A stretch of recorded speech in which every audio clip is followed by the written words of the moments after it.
Raichur's biggest jewel palace. All types of jewelries available in only KTB Jewel Palace. Visit KTB Jewel Palace, Udayanagar, Station Road, Raichur. Shri Raghavendra ತುಪ್ಪ, ಶ್ರೀ ರಾಘವೇಂದ್ರ ಘೀ. ಸಂಪರ್ಕಿಸಿ Paramount Electricals, dealers in all kinds of electricals, goods, fans and LED products. Near Mahavir Chowk, Loharwadi, MG Road, Raichur.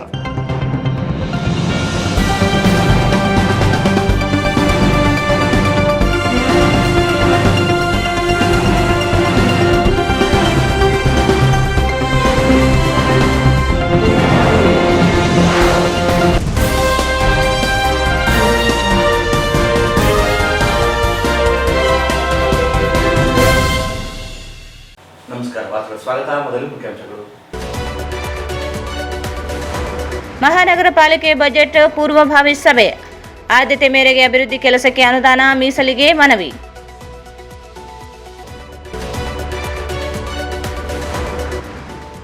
ಕಲಬೆರಕೆ ಸೇಂದಿ ಮಾರಾಟ, 63 litre ಜಪ್ತಿ, ಆರೋಪಿ ನ್ಯಾಯಾಂಗ ಬಂಧನ.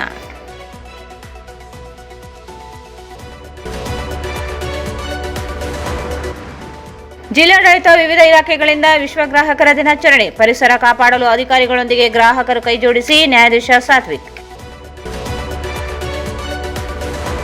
March 30 ಮತ್ತು 31ರಂದು ನಗರದಲ್ಲಿ ಕರ್ನಾಟಕ ರೈತ ಸಂಘದ 8ನೇ ರಾಜ್ಯ ಸಮ್ಮೇಳನ. ರೈತ ವಿರೋಧಿ ನೀತಿಗಳ ಕುರಿತು ಚರ್ಚೆ. ಡಿಎಚ್ ಪೂಜಾರ್. ಮಾಜಿ ಸಚಿವ ಕೆ ಶಿವನಗೌಡ ಹೇಳಿಕೆ ತಪ್ಪಾಗಿ ಅರ್ಥ. ಎಫ್ಐಆರ್ ರದ್ದುಗೊಳಿಸದಿದ್ದರೆ ಹೋರಾಟ. ಬಸವರಾಜ ನಕುಂದಿ.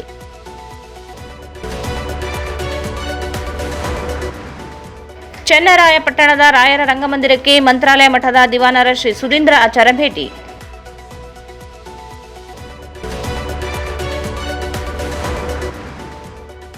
ಶಿಕ್ಷಕರ ಹುದ್ದೆ ಭರ್ತಿ, ಕನ್ನಡ ನಾಮಫಲಕ ಕಡ್ಡಾಯ ಒತ್ತಾಯಿಸಿ ಕನ್ನಡ ಸೇನೆಯಿಂದ ಡಿಸಿಗೆ ಮನವಿ.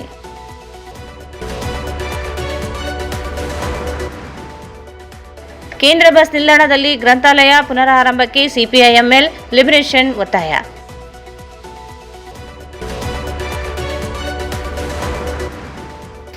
ಮತ್ತು ಸಿಂಧನೂರು ಬಸ್ ನಿಲ್ದಾಣದಲ್ಲಿ ಬಸ್ ಹರಿದು ಮಹಿಳೆಯ ದುರ್ಮರಣ.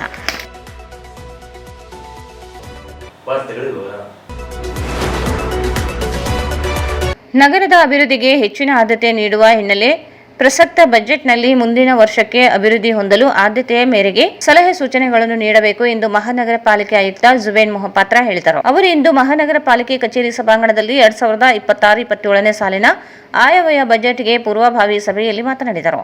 ಮಹಾನಗರ ಪಾಲಿಕೆ ನಂತರ ಮೊದಲ ಬಜೆಟ್ ಆಗಿದ್ದು, ಹಿಂದಿನ ವರ್ಷಕ್ಕೆ ಹೋಲಿಸಿದರೆ ನಗರ ಪ್ರದೇಶ ಅಭಿವೃದ್ಧಿ ಹೊಂದಿದೆ. ಮುಂದಿನ ವರ್ಷಕ್ಕೆ ಬಜೆಟ್ ಅನುಗುಣವಾಗಿ ಆದ್ಯತೆ ಮೇರೆಗೆ ಕೆಲಸ ಕಾಮಗಾರಿ ಮಾಡಲು ಸಲಹೆ ನೀಡಬೇಕೆಂದರು.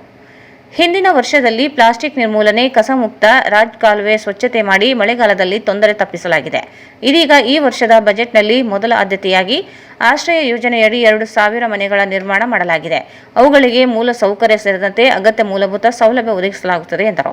ದಲಿತ ಸಂಘಟನೆ ಮುಖಂಡ ರಾಜು ಪಟ್ಟಿ ಮಾತನಾಡಿ, ನಗರದಲ್ಲಿರುವ ಕಾನ್ವೆಂಟ್ ಮತ್ತು ಬಿಆರ್ಬಿ ಶಿಕ್ಷಣ ಸಂಸ್ಥೆಗಳಿಗೆ ತೆರಿಗೆ ವಿನಾಯಿತಿ ನೀಡಿದ್ದು, ಇದರಿಂದ ಪಾಲಿಕೆಗೆ ನಷ್ಟ ಉಂಟಾಗಲಿದೆ. ಲಕ್ಷಾಂತರ ರೂಪಾಯಿ ವಿದ್ಯಾರ್ಥಿಗಳಿಂದ ಡೊನೇಷನ್ ಪಡೆಯುತ್ತಿದ್ದು, ಪಾಲಿಕೆಯು ತೆರಿಗೆ ವಸೂಲಿ ಮಾಡಬೇಕು. ನಗರದಲ್ಲಿ ಸಾಕಷ್ಟು ರಸ್ತೆಗಳಲ್ಲಿ ಸಾರ್ವಜನಿಕ ಶೌಚಾಲಯಗಳಿಲ್ಲ. ಜನರಿಗೆ ತೊಂದರೆ ಅನುಭವಿಸುವಂತಾಗಿದೆ. ಪಾಲಿಕೆ ಕಚೇರಿಯಲ್ಲಿಯೇ ಸಿಬ್ಬಂದಿಗಳಿಗೆ ಶೌಚಾಲಯವಿಲ್ಲ. ಮನವಿ ಮಾಡಿದರೂ ಕ್ರಮ ವಹಿಸಿಲ್ಲ ಎಂದು ದೂರಿದರು. ಕೋಟ್ಯಾಂತರ ಅನುದಾನ ಖರ್ಚು ಮಾಡಿ ವಿದ್ಯುತ್ ಚಿತಾಗಾರ ಮಾಡಲಾಗಿದೆ. ವಿದ್ಯುತ್ ಇಲ್ಲದೆ ವೇಳೆ ಕೆಲಸ ನಿರ್ವಹಣೆ ಮಾಡಲು ಸಾಧ್ಯವಿಲ್ಲ. ಬದಲಿ ವಿದ್ಯುತ್ ಸೌಲಭ್ಯ ವ್ಯವಸ್ಥೆ ಒದಗಿಸಿಕೊಡಬೇಕು. ಪಾಲಿಕೆ ವ್ಯಾಪ್ತಿಯ ವಾರ್ಡುಗಳಲ್ಲಿ ವಾರ್ಡ್ ಕಮಿಟಿ ರಚನೆ ಮಾಡಬೇಕೆಂದರು. ಬಿಜೆಪಿ ಮುಖಂಡ ರವೀಂದ್ರ ಜಾಲ್ದಾರ್ ಮಾತನಾಡಿ, ನಗರಕ್ಕೆ ರಾಂಪೂರು ಮತ್ತು ಕೃಷ್ಣಾ ನದಿಯಿಂದ ನೀರು ಸರಬರಾಜು ಮಾಡಲಾಗುತ್ತದೆ. ಮೋಟಾರುಗಳು ದುರಸ್ತಿಯಾದಲ್ಲಿ ನೀರು ಸರಬರಾಜು ನಿಲ್ಲುತ್ತದೆ. ಹೆಚ್ಚುವರಿ ಮೋಟಾರುಗಳ ವ್ಯವಸ್ಥೆ ಒದಗಿಸಿಕೊಡಬೇಕೆಂದರು. ಮಹಾತ್ಮ ಗಾಂಧಿ ವಿಕಾಸ್ ಯೋಜನೆಯಡಿ 200 ಕೋಟಿ ನೀಡಿದೆ. ಇದರಲ್ಲಿ ಹೊಸ ಯೋಜನೆಗಳು ಪಡೆದುಕೊಂಡು ಮಾಡಬೇಕು. ಹಳೆಯ ಕಾಮಗಾರಿ ಮರಳಿ ಪಡೆಯಬಾರದು. ನಗರದಲ್ಲಿ ಸುಸಜ್ಜಿತ ಮಾರುಕಟ್ಟೆ ವ್ಯವಸ್ಥೆ ಮಾಡಬೇಕೆಂದರು. ಉಸ್ಮಾನಿಯಾ ತರಕಾರಿ ಮಾರುಕಟ್ಟೆ ಮಾಜಿ ಅಧ್ಯಕ್ಷ ಮಾತನಾಡಿ, ನಗರ ದೊಡ್ಡ ಪ್ರಮಾಣದಲ್ಲಿ ಬೆಳೆಯುತ್ತಿದೆ. ಇದಕ್ಕೆ ತಕ್ಕಂತೆ ಮಾರುಕಟ್ಟೆ ವಿಸ್ತರಣೆ ಮಾಡಬೇಕು. 4 ದಿಕ್ಕಿನಲ್ಲಿ ಝೋನ್ ವಲಯ ಮಾಡಿ ತರಕಾರಿ ಮಾರುಕಟ್ಟೆ, ಹೂ ಹಣ್ಣು ಮಾರುಕಟ್ಟೆ, ಮಾಂಸ ಮಾರುಕಟ್ಟೆ ಮಾಡಬೇಕೆಂದರು. ನಗರದ ಪ್ರಮುಖ ರಸ್ತೆಗಳಲ್ಲಿ ವಿದ್ಯುತ್ ನಿರ್ವಹಣೆ ಸರಿಯಾಗಿ ಮಾಡುತ್ತಿಲ್ಲ. ವಿದ್ಯುತ್ ಇಲ್ಲದ ಕಡೆಗಳಲ್ಲಿ ವಿದ್ಯುತ್ ದೀಪ ಅಳವಡಿಕೆ ಮಾಡಬೇಕು. ವಾರ್ಡ್ ನಂಬರ್ 28, 29ರ ಆಶ್ರಯ ಕಾಲೋನಿ ಮಧ್ಯದ ರಸ್ತೆಯಲ್ಲಿ ವಿದ್ಯುತ್ ಇಲ್ಲ, ತೊಂದರೆ ಉಂಟಾಗಿದೆ, ಕ್ರಮ ವಹಿಸಬೇಕೆಂದರು. ಬೀದಿ ಬದಿ ವ್ಯಾಪಾರಿಗಳ ಸಂಘದ ಮುಖ್ಯಸ್ಥ ಯೇಸುಮಿತ್ರ ಮಾತನಾಡಿ, ನಗರದ ಬೀದಿ ದೀಪಗಳಲ್ಲಿ ಸಣ್ಣ ಪುಟ್ಟ ಅಂಗಡಿ ಇಟ್ಟುಕೊಂಡು ಜೀವನ ನಡೆಸುತ್ತಿದ್ದು, ರಸ್ತೆ ತೆರವು ನೆಪದಲ್ಲಿ ಅಂಗಡಿಗಳನ್ನು ತೆರವು ಮಾಡುವ ಮುನ್ನ ಮಾಹಿತಿ ನೀಡಲು ಮನವಿ ಮಾಡಿದರು. ಬಡ ಜನರು ಕಷ್ಟಪಟ್ಟು ಅಂಗಡಿ ಹಾಕಿಕೊಂಡಿದ್ದು, ಮಾಹಿತಿ ನೀಡದೆ ತೆರವು ಮಾಡಿದ್ದರಿಂದ ತೊಂದರೆ ಉಂಟಾಗುತ್ತದೆ. ನಗರವು ಬೆಳೆಯುತ್ತಿದ್ದು, ಬೀದಿ ಬದಿ ವ್ಯಾಪಾರಿಗಳಿಗೆ ಪ್ರತ್ಯೇಕವಾಗಿ ಮಳಿಗೆ ಮಾಡಿ ಒಂದೇ ಕಡೆಗೆ ಇರುವಂತೆ ವ್ಯವಸ್ಥೆ ಕಲ್ಪಿಸಿಕೊಡಿ. ಇದರಿಂದ ತೊಂದರೆಗಳನ್ನು ತಪ್ಪುತ್ತವೆ ಎಂದರು. ಇದೇ ವೇಳೆ ನಗರ ನಿವಾಸಿ ಚಂದ್ರಶೇಖರ್, ಭಾಸ್ಕರ್, ಪ್ರಕಾಶ್, ವೆಂಕಟೇಶ್ ಅನೇಕರು ಸಲಹೆ ಸೂಚನೆಗಳನ್ನು ನೀಡಿದರು. ಈ ರಮೇಶ್ ಅನ್ನೋರಿಗೆ, ತಮ್ಮ ಇಲಾಖೆ ರಮೇಶ್ ಅನ್ನೋರಿಗೆ ಒಂದು 10 ಸಲ ಹೇಳಿ ಮಾಡ್ತೀನಿ ಅಂತ ಹೇಳೋದು ಬಿಡೋದು. ಅಲ್ಲಿಗೆ ಏನಂತಂದ್ರೆ ಅಪ್ ಟು ಆಶ್ರಯ ಅಂತಂದ್ರೆ ಶೌಚಾಲಯದ ಬಹಳ ತೊಂದರೆ ಆಯ್ತು ಸರ್. ಅಲ್ಲಿಂದ ಅಲ್ಲಿಗೆ ಹೋಗುತ್ತಂತ ಅಲ್ಲಿ ಕೂಡ ನಿರ್ಮಾಣ ಮಾಡ್ಬೇಕಂತ ಹೇಳಿ ತಮ್ಮಲ್ಲಿ ಕೇಳ್ಕೊಡ್ತಾ ಇದ್ದೀನಿ.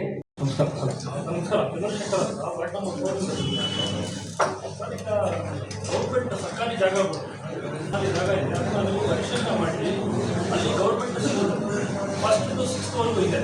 ಅಲ್ಲಿ ಭಾಳ ಪ್ರೈವೇಟಲ್ಲಿ ಅವ್ರ ಕೈಲಿ ಏನಂತಾರೆ ಅದನ್ನು ನಿಭಾಯಿಸ್ಕೊಂಡು ಅವ್ರು ಓದಿಸೋದಕ್ಕಾಗೋದಿಲ್ಲ.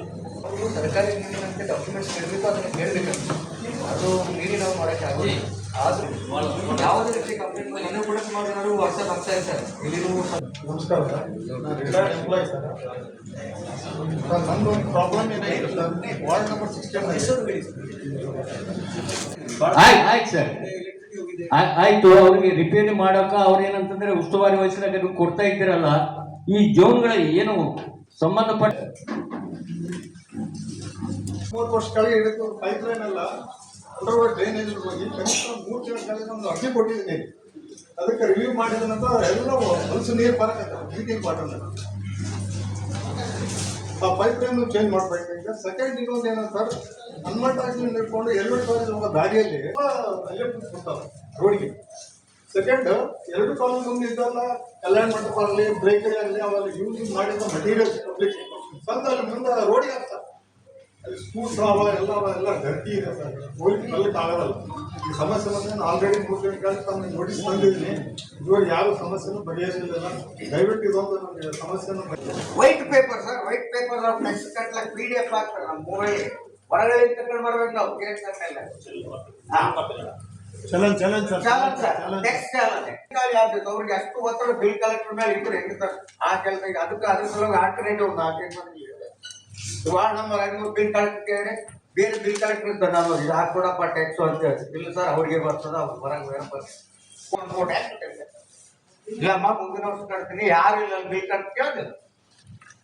ಈ ಶಿಕ್ಷಣ ಸಮಸ್ಯೆಗಳು ಯಾಕೆ ಕೋಟಿ ರೂಟ್ ಮಾಡ ಅವ್ರಿಗೆ ಯಾಕೆ ಮಾಡಿಸಿದ್ರು 4 ಕಡೆ. ಅಲ್ಲಿ ಏನಂತಂದ್ರೆ ಸುಸಜ್ಜಿತವಾದ ತರಕಾರಿ ಮಾರುಕಟ್ಟೆ, ಹಣ್ಣಿನ ಮಾರುಕಟ್ಟೆ, ಫಿಶ್ ಮಾರುಕಟ್ಟೆ, ಮಟನ್ ಮಾರುಕಟ್ಟೆ. ಇನ್ನು ನಮ್ಮ ಸಹೋದರರು ಹೇಳಿದಂಗೆ ಏನಂತಂದ್ರೆ ಒಂದು 100-150 ಅಂಗಡಿಗಳು. ಯಾಕಂತಂದ್ರೆ ಬಹಳಷ್ಟು ಬೆಳೆದಿದೆ ನಗರ. ಅದರಲ್ಲಿ ಏನಂತಂದ್ರೆ ಎಲ್ಲಿ ಬೇಕಲ್ಲಿ ಕೂತು ಮಾರಾಟ ಮಾಡ್ತಾ ಇದ್ದಾರ. ಅವ್ರಿಗೇನಂತಂದ್ರೆ ಮಹಾನಗರ ಪಾಲಿಕೆಯಿಂದ ಒಂದು ವ್ಯವಸ್ಥಿತ ರೀತಿ ಆಗ್ಬೇಕಂತೇಳಿ ನನ್ನ ಅಭಿಪ್ರಾಯ. ಇನ್ನೊಂದು ತಮ್ಗೆ ಗೊತ್ತಿದೆ, ಈ ರಾಯಚೂರಿನಲ್ಲಿ ಶೌಚಾಲಯಗಳೇ ಇಲ್ಲ. ಯಾವುದೇ ರಸ್ತೆಗೆ ಹೋಗಿದ್ದು ಸ್ಟೇಷನ್ ಹೇಳಿದ್ರೆ ಸ್ಟೇಷನ್ ನಿಂದ ಮಾರ್ಕೆಟ್ಗೆ ಬರ್ಬೇಕಂತಂದ್ರೆ ಅಲ್ಲಿಂದ ತನಕ ಎಲ್ಲಿ ಶೌಚಾಲಯಗಳಿಲ್ಲ. ಸ್ಟೇಷನ್ ನಿಂದ ಅಂಬೇಡ್ಕರ್ ಸರ್ಕಲ್ ಬಂದ್ರೆ ಒಂದು ಶೌಚಾಲಯ ಇಲ್ಲ. ಅಂಬೇಡ್ಕರ್ ಸರ್ಕಲ್ ನಿಂದ ಮಹಾನಗರ ಪಾಲಿಕೆ ಜೋನಲ್ ಆಫೀಸ್ ಬಂದ್ರೆ ಒಂದು ಶೌಚಾಲಯ ಇಲ್ಲ. ಹಾಗಾಗಿ ಸುಮಾರು ತಾವು ಹೇಳಿದಂಗೆ ಏನಂದ್ರೆ 2.5 ಕೋಟಿಯಲ್ಲಿ ಯಾವುದೋ ಒಂದು ಕಂಪನಿಗೆ ನಾವು ಕೊಡ್ತಾ ಇದ್ದೀವಿ. ಇದು ಯುಟಿಲಿಟಿ ಪೈಪ್ ಲೈನ್ಸ್ ಎಲ್ಲ ದುರಸ್ತಿಯಲ್ಲಿದೆ. ಅದು ಸೇಮ್ ಅದು ವಾಟರ್ ಸಿಟಿ ವಾಟರ್ನು ಮಿಕ್ಸ್ ಆಗ್ತಾ ಇದೆ ಸರ್, ಕುಡಿಯೋ ನೀರಿನ. ಇದ್ರ ಬಗ್ಗೆ ಇನ್ನೊಂದು ಸ್ವಲ್ಪ ಸರ್. ಮತ್ತೆ ಇನ್ನೊಂದು ಸರ್, ನಮ್ದು ಕಾನ್ವೆಂಟ್ ಸ್ಕೂಲ್ ರೋಡ್ ಐತಲ್ರಿ, ಈಗ NH ಐತಿ, ಅದಕ್ಕೆ ಸ್ವಲ್ಪ ಸರ್ವಿಸ್ ರೋಡ್ ಏನಾದರೂ ಪ್ರೊವೈಡ್ ಮಾಡಿದ್ರೆ ಒಳ್ಳೇದಿರ್ತದೆ. ಇಲ್ಲಾಂದ್ರೆ ಸಿಗ್ನಲ್ಸ್ ಹಾಕಿದ್ರೂ ಒಳ್ಳೇದಿರ್ತದೆ. ಯಾಕಂದರೆ ಅಲ್ಲಿ ಈಗ ನೋಡ್ರಿ ಸರ್, ಈ ರೇಡಿಯೋ ಸ್ಟೇಷನ್ಗಳಿಂದ ನಮ್ಮದು RTO ಸರ್ಕಲ್ ಟು ಅಪ್ ಗಂಜ್ ಆಕ್ಸಿಡೆಂಟ್ಸ್ ಮ್ಯಾಕ್ಸಿಮಮ್ ಆಕ್ಸಿಡೆಂಟ್ಸ್ ಆಗ್ತಾ ಇದೆ. ಇದ್ರ ಬಗ್ಗೆ ಸ್ವಲ್ಪ ಗಮನ ಇಟ್ಟು ರೋಡ್ಗೆ ಏನಾದರೂ ಸರ್ವಿಸ್ ರೋಡ್ ಪ್ರೊವೈಡ್ ಆದಾಗ, ಇಲ್ಲಾಂದರೆ ಸಿಗ್ನಲ್ಸ್, ಇದ್ರ ಬಗ್ಗೆ ಸ್ವಲ್ಪ ಗಮನ ಹರಿಸ್ಬೇಕು ಸರ್. Thank you. ಬಿಡಿದ್ದಾವೆ ಸರ್, ಅವು ಎಲ್ಲ ಸರ್ವೆ ಮಾಡಿ ಕಲೆಕ್ಟ್ ಮಾಡ್ಕೊಬಿಟ್ಟು ಅದಕ್ಕೆ ಏನು ಸೆಕ್ಷನ್ ಈಚ್ ಕ್ಲಾಸ್ ಅಂತ ಮಾಡ್ಕೊಂಡು ಕೆಪಾಸಿಟಿ ಈಗ ಬಂದು 175 ಇದೆ JWS. ನೀವು ಇದನ್ನು ಮಾಡಿದ್ರೆ ಅಲ್ಲಿ ಖಂಡಿತವಾಗಿ 500 ಕೆಪಾಸಿಟಿ ಮಾಡ್ಬೋದು. ಈಚ್ ಸೆಕ್ಷನ್ಗೆ ಒಂದು ಕ್ಲಾಸ್ ಮಾಡಿಕೊಂಡು ದಯವಿಟ್ಟು ಅದು ಪರಿಶೀಲನೆ ಮಾಡಿಬಿಟ್ಟು ಅದು ಮಾಡಬೇಕು ಅಂತ. ಆಯವ್ಯಯದಲ್ಲಿ ನಮ್ಮ ಬೀದಿ ಬದಿ ವ್ಯಾಪಾರಿಗೆ ಕನಿಷ್ಠ ಪಕ್ಷ ಒಂದು 20 ಕೋಟಿ ಅನುದಾನ ಮೀಸಲಿಡಬೇಕಂತೇಳಿ ಈ ಮೂಲಕ ಕೇಳ್ಕೊಳ್ತೀನಿ ಸರ್. ಯಾಕಂತಂದ್ರೆ ಸುಮಾರು ವರ್ಷಗಳಾದರೂ ಸರ್, ಈಗ ನಾನು ಒಂದು 7-8 ವರ್ಷದಿಂದ ಸತತವಾಗಿ ವೈಂಡಿಂಗ್ ಝೋನ್ಗಳ ನಿರ್ಮಾಣ ಮಾಡ್ಬೇಕಂತೇಳಿ ಎಲ್ಲರಿಗೆ ಮನವಿಗಳನ್ನ ಕೊಡ್ತಾ ಬಂದಿದೆ. ಆದ್ರೆ ಇನ್ನುವರೆಗೆ ಯಾವುದು ಕೂಡ ವೈಂಡಿಂಗ್ ಝೋನ್ ಆಗಲಿಲ್ಲ. ಮೊನ್ನೆ ಒಂದು ಮಾಡಿದ್ರೆ ಸರ್, ಅದನ್ನ ಅಬ್ಜೆಕ್ಷನ್ ಆಯಿತು. ಅಬ್ಜೆಕ್ಷನ್ ಹಾಕೋಣಕ್ಕೆ ನಿಂತಾಗ ಈಗ ಬಹಳಷ್ಟು ಕಡೆ ಜಾಗಗಳದಾವ ಸರ್, ಆದ್ರೆ ಪೂರ್ತಿ ನಮಗೆ ಬೇಕಾದಷ್ಟು ಜಾಗ ಇಲ್ಲ ಸರ್. ನಗರಸಭೆ ಜಾಗಗಳೆಲ್ಲ ಒತ್ತುವರಿ ಆಗಿದಾವೆ ಸರ್. ನಾವು ನೋಡ್ತಿರುವಾಗ ಸಣ್ಣಗರಾಗ ನಾವು ನೋಡಿದ್ವಿ ಸರ್, ನಗರಸಭೆ ಕಾಂಪೌಂಡ್ ಇರ್ತಿತ್ತು, ಅದರಲ್ಲೆಲ್ಲ ಮನೆಗಳಾಗ್ಬಿಟ್ಟು ಸರ್. ಹೆಂಗಾಗಿ ಸರ್ ಗೊತ್ತಾಗಲಿಲ್ಲ. ಕಮಾಲ್ ಈ ಮುನ್ಸಿಪಾಲಿಟಿ ದಯಮಾಡಿ ಮುನ್ಸಿಪಾಲಿಟಿ ಮೀಸಲಿರುವಂತ ಜಾಗಗಳೆಲ್ಲ ಎಲ್ಲೆಲ್ಲಿದಾವೆ ಸರ್, ಅಧಿಕೃತ ಮನೆಗಳನ್ನ ಡಿಮಾಲಿಷ್ ಮಾಡಿ ನಮಗ ವೈಂಡಿಂಗ್ ಝೋನ್ಗಳ ಮಾಡ್ಕೊಡ್ಬೇಕು. ಯಾಕಂದ್ರೆ ಐತಿಹಾಸಿಕ ವೈಂಡಿಂಗ್ ಝೋನ್ ಮಾಡಕ ಜಾಗ ಸರ್. ಗೋಲ್ ಮಾರ್ಕೆಟ್ ಅಂತ ನಾವು ಸಣ್ಣ ಇರುವಾಗ ಗೋಲ್ ಮಾರ್ಕೆಟ್ ಬಹಳ ದೊಡ್ಡ ಜಾಗ ಸರ್. ಈ ಸಂದರ್ಭದಲ್ಲಿ ಮಹಾನಗರ ಪಾಲಿಕೆ ಉಪ ಆಯುಕ್ತೆ ಸಂತೋಷ್ ರಾಣಿ, ಭರತ್, ಪಾಲಿಕೆ ಅಧಿಕಾರಿ ಶ್ರೀಕೃಷ್ಣ ಸೇರಿದಂತೆ ಅನೇಕರಿದ್ದರು. ಕಲಬುರಗಿ ಸೇಂದಿಯನ್ನು ಸಾರ್ವಜನಿಕರಿಗೆ ಮಾರಾಟ ಮಾಡುತ್ತಿದ್ದ ವ್ಯಕ್ತಿಯನ್ನು ಪಶ್ಚಿಮ ಪೊಲೀಸ್ ಠಾಣೆ ಪೊಲೀಸರು ಬಂಧಿಸಿ ಸೇಂದಿಯನ್ನು ಜಪ್ತಿ ಮಾಡಿದ್ದಾರೆ. ಮಾರ್ಚ್ 13ರಂದು ಸಂಜೆ 4:30 ಗಂಟೆಗೆ ಪಶ್ಚಿಮ ಪೊಲೀಸ್ ಠಾಣಾ ವ್ಯಾಪ್ತಿಯ ರೈಲ್ವೆ ನಿಲ್ದಾಣದ ಸಮೀಪದ ರೈಲ್ವೆ ಗಾರ್ಡನ್ ಮುಂಭಾಗದ ಸಾರ್ವಜನಿಕ ರಸ್ತೆಯಲ್ಲಿ ಸಿಎಚ್ ಪೌಡರ್ ಮಿಶ್ರಿತ ಕಲಬೆರಕೆ ಹೆಂಡವನ್ನು ಮಾರಾಟ ಮಾಡುತ್ತಿರುವ ಕುರಿತು ಪೊಲೀಸರಿಗೆ ಮಾಹಿತಿ ಪಡೆದುಕೊಂಡು ದಾಳಿ ನಡೆಸಿ ಆರೋಪಿಯನ್ನು ಬಂಧಿಸಲಾಗಿದೆ. ದಾಳಿಯ ವೇಳೆ ಆರೋಪಿಯ ವಶದಲ್ಲಿ ಇದ್ದ ಸುಮಾರು 63 ಲೀಟರ್ ಕಲಬೆರಕೆ ಸೇಂದಿಯನ್ನು ಪೊಲೀಸರು ಜಪ್ತಿ ಮಾಡಿದರು. ಲೀಟರ್ಗೆ 30ರಂತೆ ಒಟ್ಟು 1890 ಮೌಲ್ಯದ ಸೇಂದಿ ಹಾಗೂ ಸೇಂದಿ ಮಾರಾಟದಿಂದ ಬಂದ 150 ನಗದು ಹಣವನ್ನು ವಶಪಡಿಸಿಕೊಳ್ಳಲಾಗಿದೆ. ಈ ಸಂಬಂಧ ಪಶ್ಚಿಮ ಪೊಲೀಸ್ ಠಾಣೆಯಲ್ಲಿ ಪ್ರಕರಣ ದಾಖಲಿಸಿಕೊಂಡು ಆರೋಪಿಯನ್ನು ನ್ಯಾಯಾಂಗ ಬಂಧನಕ್ಕೆ ಒಪ್ಪಿಸಲಾಗಿದೆ. ಪ್ರಕರಣದ ತನಿಖೆಯನ್ನು ಪೊಲೀಸರು ಮುಂದುವರೆಸಿದ್ದಾರೆ. ನಮಸ್ಕಾರ. ರಾಯಚೂರು ಪಶ್ಚಿಮ ಪೊಲೀಸ್ ಠಾಣೆಯಲ್ಲಿ ಸಬ್ ಇನ್ಸ್ಪೆಕ್ಟರ್ ಮಂಜುನಾಥ್ ಟಿಡಿ ಅವರು ಒಂದು ದಾಳಿ ನಡೆಸಿರುತ್ತಾರೆ. ಈ ದಾಳಿಯಲ್ಲಿ ಸುಮಾರು 63 ಲೀಟರ್ಸ್ ಕಲಬೆರಕೆ ಸೇಂದಿ ಅಪ್ರಾಕ್ಸಿಮೇಟ್ ವ್ಯಾಲ್ಯೂ 1890 rupees ಅನ್ನು ವಶಕ್ಕೆ ತೆಗೆದುಕೊಂಡು ಆರೋಪಿಯಾದ ಈರೇಶ್, ತಂದೆ ಈರಣ್ಣ, ಯಲ್ಲಮ್ಮಗುಡಿ, ಅದೋನಿ, ಕರ್ನೂಲ್ ಡಿಸ್ಟ್ರಿಕ್ಟ್, ಆಂಧ್ರ ಪ್ರದೇಶ ಅವರನ್ನು ವಶಕ್ಕೆ ತೆಗೆದುಕೊಂಡು ಅವರನ್ನು ನ್ಯಾಯಾಂಗ ಬಂಧನಕ್ಕೆ ಕಳುಹಿಸಲು ನ್ಯಾಯಾಧೀಶರ ಮುಂದೆ ಪ್ರೊಡ್ಯೂಸ್ ಮಾಡಿರುತ್ತಾರೆ. ಇದು ಒಂದು ಮಹತ್ವಪೂರ್ಣದ ಒಂದು ರೇಡ್ ಆಗಿರುತ್ತದೆ. ಇದೇ ಥರ ಸಿಎಚ್ ಪೌಡರ್ ಅಥವಾ ಸೇಂದಿ ಕಲಬೆರಕೆ ಬಗ್ಗೆ ಮಾಹಿತಿ ಇದ್ದರೆ ಪೊಲೀಸ್ ಕಂಟ್ರೋಲ್ ರೂಮ್ ನಂಬರ್ ಆದ 112ಗೆ ಕರೆ ಮಾಡಿ ಹಾಗೂ ನಮ್ಮ ಅಧಿಕಾರಿಗಳು ಅಲ್ಲಿ ಸ್ಪಾಟಿಗೆ ಹೋಗಿ ರೇಡ್ ಮಾಡಿಬಿಟ್ಟು ಅದನ್ನು ವಶಕ್ಕೆ ತೆಗೆದುಕೊಂಡು ಆರೋಪಿಯರ ಮೇಲೆ ಸೂಕ್ತ ಶಿಸ್ತಿನ ಕ್ರಮ ಹಾಗೂ ಕಠಿಣ ಕಾನೂನು ಕ್ರಮ ಕೈಗೊಳ್ಳುತ್ತಾರೆ. ಪ್ಲಾಸ್ಟಿಕ್ ಬಳಕೆಯನ್ನು ತಡೆಗಟ್ಟುವ ಮೂಲಕ ಪರಿಸರವನ್ನು ಕಾಪಾಡುವ ಕಾರ್ಯ ಅಧಿಕಾರಿಗಳದ್ದು ಮಾತ್ರವಲ್ಲದೆ ಗ್ರಾಹಕರ ಕರ್ತವ್ಯವೂ ಆಗಿದೆ. ಪರಿಸರವನ್ನು ಸಂರಕ್ಷಿಸುವ ಕಾರ್ಯಕ್ಕೆ ಪ್ರತಿಯೊಬ್ಬರು ಕೈಜೋಡಿಸಬೇಕು ಎಂದು ಹಿರಿಯ ಶ್ರೇಣಿ ದಿವಾಣಿ ನ್ಯಾಯಾಧೀಶ ಹಾಗೂ ಜಿಲ್ಲಾ ಕಾನೂನು ಸೇವೆಗಳ ಪ್ರಾಧಿಕಾರ ಸದಸ್ಯ ಕಾರ್ಯದರ್ಶಿ ಎಚ್.ಎ. ಸಾತ್ವಿಕ್ ಹೇಳಿದರು. ಅವರು ಇಂದು ನಗರದ ಸರ್ಕಾರಿ ನೌಕರರ ಭವನದಲ್ಲಿ ಜಿಲ್ಲಾಡಳಿತ, ಜಿಲ್ಲಾ ಕಾನೂನು ಸೇವೆಗಳ ಪ್ರಾಧಿಕಾರ, ಜಿಲ್ಲಾ ಪಂಚಾಯತ್, ಜಿಲ್ಲಾ ಗ್ರಾಹಕರ ವ್ಯಾಜ್ಯಗಳ ಪರಿಹಾರ ಆಯೋಗ, ಆಹಾರ ಮತ್ತು ನಾಗರಿಕ ಸರಬರಾಜು ಮತ್ತು ಗ್ರಾಹಕ ವ್ಯವಹಾರಗಳ ಇಲಾಖೆ ಹಾಗೂ ಕಾನೂನು ಮಾಪನ ಶಾಸ್ತ್ರ ಇಲಾಖೆ ವತಿಯಿಂದ ಹಮ್ಮಿಕೊಂಡಿದ್ದ ವಿಶ್ವ ಗ್ರಾಹಕರ ದಿನಾಚರಣೆ ಕಾರ್ಯಕ್ರಮ ಜ್ಯೋತಿ ಬೆಳಗಿಸುವ ಮೂಲಕ ಉದ್ಘಾಟಿಸಿ ಮಾತನಾಡಿದರು.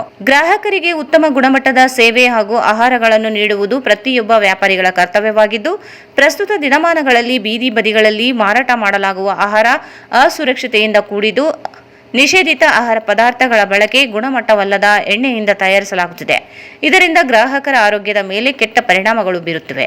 ಆದ್ದರಿಂದ ಗ್ರಾಹಕರಾದವರು ಕೂಡ ಅಸುರಕ್ಷಿತ ಆಹಾರವನ್ನು, ತಿಂಡಿಗಳನ್ನು ತಿನ್ನಬಾರದು ಎಂದರು. ಇತ್ತೀಚೆಗೆ ರಾಯಚೂರು ನಗರದಲ್ಲಿ ಪ್ಲಾಸ್ಟಿಕ್ ಬಳಕೆ ಹೆಚ್ಚಾಗಿದ್ದು, ಅಧಿಕಾರಿಗಳು ದಾಳಿ ಮಾಡಿದಾಗ, ತಪಾಸಣೆ ಮಾಡಿದಾಗ ಮಾತ್ರ ಕಡಿಮೆಯಾಗಿ ಕೆಲವು ದಿನಗಳ ನಂತರ ಮತ್ತೆ ಹೆಚ್ಚಿನ ಪ್ಲಾಸ್ಟಿಕ್ ಬಳಕೆಯನ್ನು ಮಾಡಲಾಗುತ್ತದೆ. ಅಧಿಕಾರಿಗಳ ಜೊತೆಗೆ ಗ್ರಾಹಕರು ಕೈಜೋಡಿಸಬೇಕು. ಪ್ಲಾಸ್ಟಿಕ್ ಬಳಕೆ ಮಾಡದೆ ಬಟ್ಟೆ ಚೀಲಗಳನ್ನು ತೆಗೆದುಕೊಂಡು ಹೋಗಬೇಕೆಂದರು.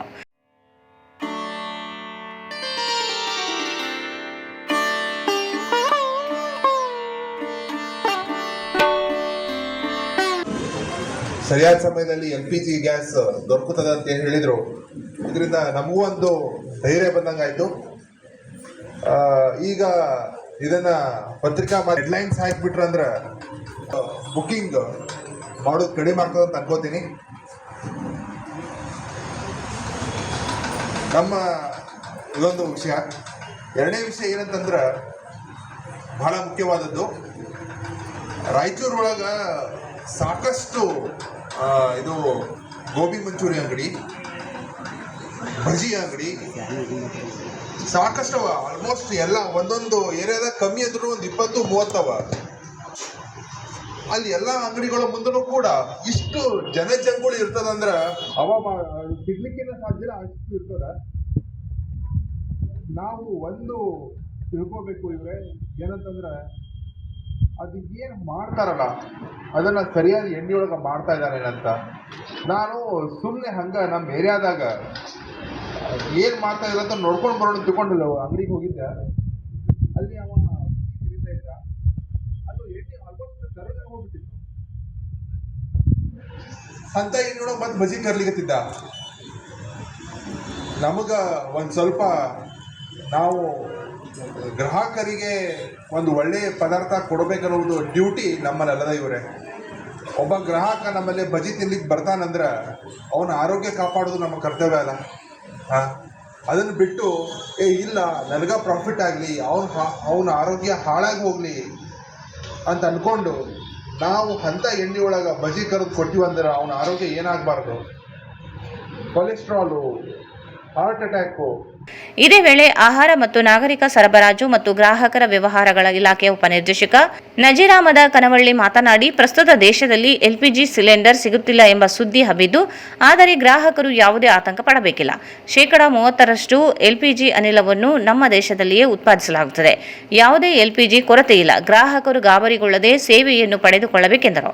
ಮತ್ತೆ ಗ್ರಾಹಕರ ಬಗ್ಗೆ ಹೆಚ್ಚಿನ ಅರಿವು ಮೂಡಿಸುವ ವಿಚಾರವಾಗಿ ಮತ್ತೊಬ್ಬ ಅತಿಥಿ ಉಪನ್ಯಾಸಕರು ಹಾಜರಿದ್ದಾರೆ. ಹಾಗಾಗಿ ನಾನು ಹೆಚ್ಚಾಗಿ ಈ ವಿಷಯವಾಗಿ ಹೇಳೋದಕ್ಕಿಂತ ಮುಖ್ಯವಾಗಿ ಈ ಕಾರ್ಯಕ್ರಮವನ್ನ ನಾವು ಇಷ್ಟೊಂದು ಅಚ್ಚುಕಟ್ಟಾಗಿ ಮತ್ತೆ ಉದ್ದೇಶವನ್ನ ಸರಿಯಾಗಿ ಈಡೇರಿಸುವ ಮೂಲಕ ಆಚರಣೆಯನ್ನ ಮಾಡಬೇಕು ಅಂತಂದ್ರೆ ಮೊನ್ನೆ ಘನ ನ್ಯಾಯಾಧೀಶರ ಮಾರ್ಗದರ್ಶನ ಹಾಗೂ ಈ ಕಾರ್ಯಕ್ರಮದಲ್ಲಿ ಮುಖ್ಯವಾಗಿ ಅಂಗನವಾಡಿ ಮತ್ತೆ ಕಾರ್ಯಕರ್ತೆಯರನ್ನ ಮಹಿಳಾ ಮತ್ತು ಮಕ್ಕಳ ಕಲ್ಯಾಣ ಇಲಾಖೆಯಿಂದ ಸೇರಿಸಿದ್ದಲ್ಲಿ ಈ ಒಂದು ಎಲ್ಲರಿಗೂ ಈ ವಿಚಾರವನ್ನ ತಿಳಿಸ್ಲಿಕ್ಕೆ ಸಾಧ್ಯ ಆಗ್ತದೆ.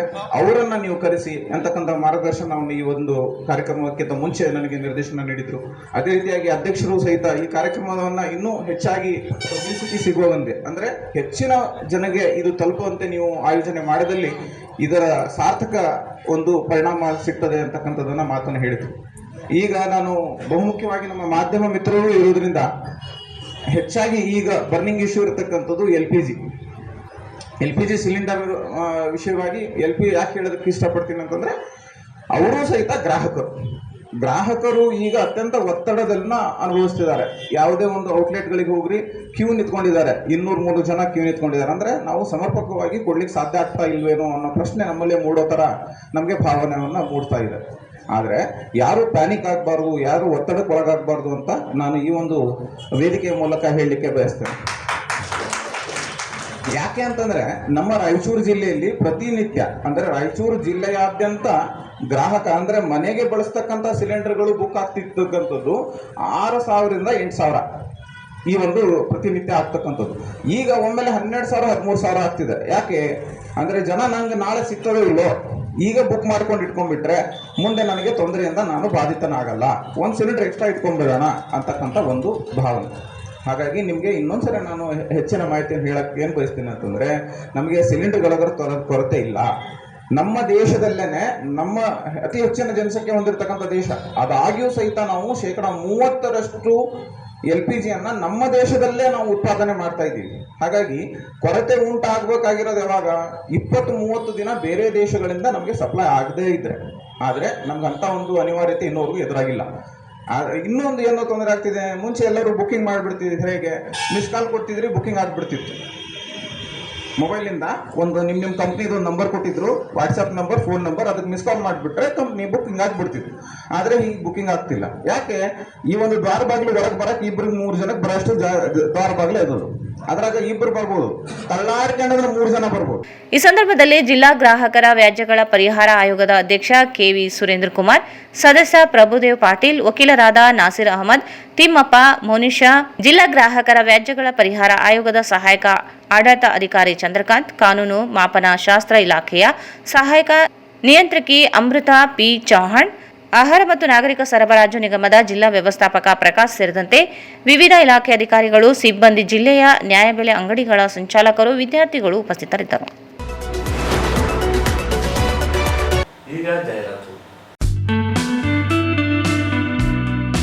Raichur's biggest jewel palace. All types of jewelries available in only KTB Jewel Palace. 916 Allmark Gold Jewelries available. ವಿಶೇಷವಾಗಿ ಬಂಗಾರದ ಆಭರಣಗಳಾದ ನಮ್ಮಲ್ಲಿ ಫ್ಯಾನ್ಸಿ ಇಯರಿಂಗ್ಸ್, ಫ್ಯಾನ್ಸಿ ನೆಕ್ಲೆಸ್, ಮಾಂಗಲ್ಯ ಮತ್ತು ಬಳೆಗಳು, ಇನ್ನು ಅನೇಕ ತರಹದ ಆಭರಣಗಳು ದೊರೆಯುತ್ತವೆ. ಬೆಳ್ಳಿಯ ಆಭರಣಗಳಾದ ಕಾಲುಂಗುರ, ಕಾಲುಗೆಜೆ, ಬೆಳ್ಳಿಯ ಪೂಜಾ ಐಟಮ್ಸ್, ವಿವಿಧ ರೀತಿಯ ಆರ್ಟಿಕಲ್ಸ್ ದೊರೆಯುತ್ತವೆ. ರಾಯಚೂರಿನಲ್ಲಿ ಮೊದಲ ಬಾರಿಗೆ ಯುವಕರಿಗಾಗಿಯೇ ಬ್ರಾಸ್ಲೆಟ್ಸ್, ಚೈನ್ಸ್, ಉಂಗುರಗಳು, ಇನ್ನು ಅನೇಕ ರೀತಿಯ ಡಿಸೈನ್ಸ್ ಆಭರಣಗಳು ದೊರೆಯುತ್ತವೆ.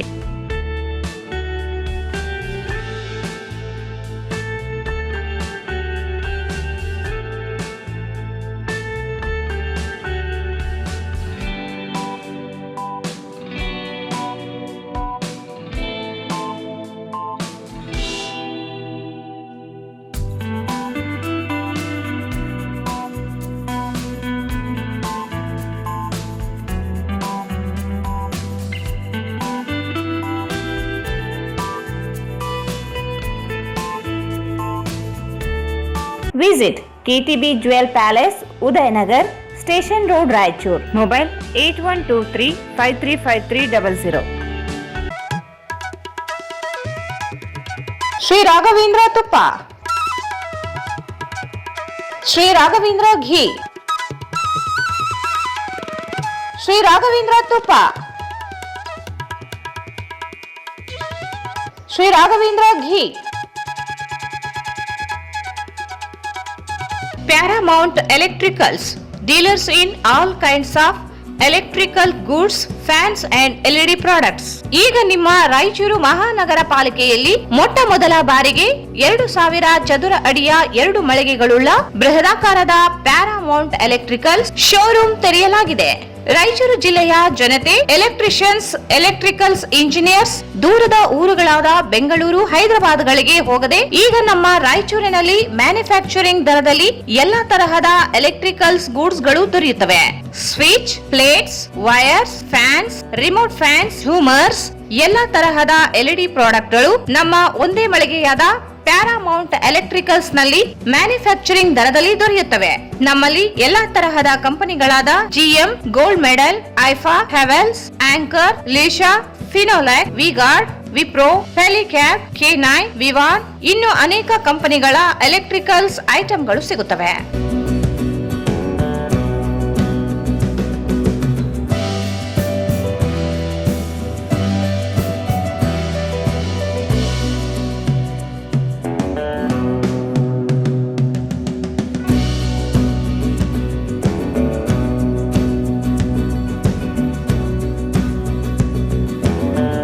ಸಂಪರ್ಕಿಸಿ Paramount electricals, dealers in all kinds of electricals goods, fans and LED products, near Mahavir Chowk, Loharwadi, MG road, Raichur. Mobile 8861382770.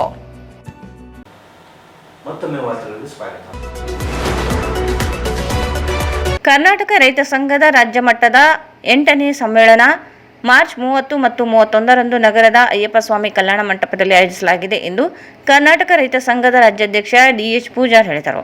ಅವರು ಇಂದು ಮಾಧ್ಯಮಗೋಷ್ಠಿಯನ್ನು ಉದ್ದೇಶಿಸಿ ಮಾತನಾಡಿ, ದೇಶದಲ್ಲಿ ಎದುರಾಗಿರುವ ಕೃಷಿ ಬಿಕ್ಕಟ್ಟಿಗೆ ಸರ್ಕಾರಗಳ ನೀತಿಗಳೇ ಕಾರಣವಾಗಿವೆ. ಕೃಷಿಯನ್ನು ಅಸ್ಥಿರಗೊಳಿಸುವ ಭಾಗವಾಗಿ ಕೇಂದ್ರ ಸರ್ಕಾರ ಇತ್ತೀಚೆಗೆ ಅಮೆರಿಕದೊಂದಿಗೆ ಮಾಡಿಕೊಂಡಿರುವ ಕೃಷಿ ಒಪ್ಪಂದ ಭವಿಷ್ಯದ ಕೃಷಿಯನ್ನು ಅಪಾಯಕ್ಕೆ ಸಿಲುಕಿಸಲಿದೆ.